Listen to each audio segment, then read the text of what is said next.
Noriu Jums pristatyti gėlių naujienas. Tai yra gėlės, kurios sukurs tam žolių gėlyne tuos blyksnius, kuriuos aš minėjau, kalbėdama apie žolinius augalus. Tai gėlės, kurios yra lengvai auginamos, suteiks Jūsų gėlynui žavesio ir tos taip reikalingos ir norimos spalvos.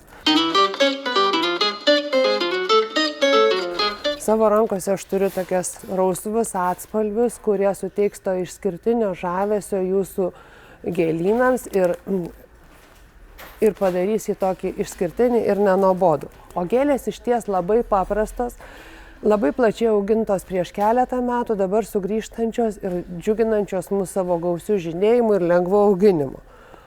Paprasčiausios rugiagėlės. Gali būti ne tik tos mėlynos, kurias mes matome pravažiuodami laukuose, bet aš turiu rausę šeit ir red ball.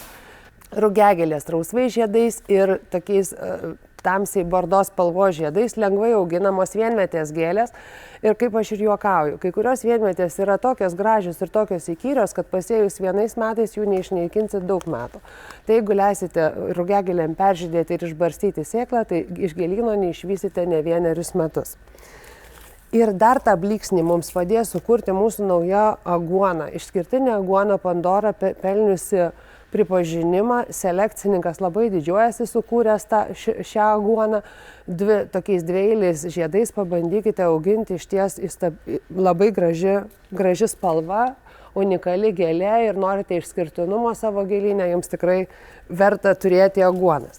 Į aguonas labai panašios ir tos tokios ryškios gėlės, kurių mums taip reikia mūsų gėlyne ir labai lengvai auginamos, tai yra šolcijos. Veislė balerina, pusiau pilna viduriai žiedais.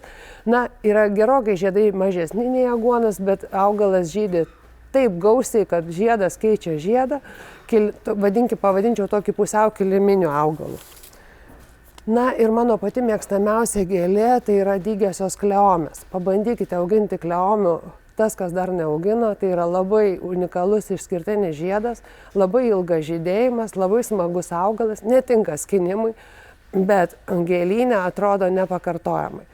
Tai tie blyksniai turi atsirasti kiekviename gėlyne, ta spalva, ar tai jinai bus rausva, kaip aš parodžiau, ar jūs pasirinksite mandarininių atspalvių gėlės, bet jie reikalingi, kad suteikti žavesio mūsų gėlynams.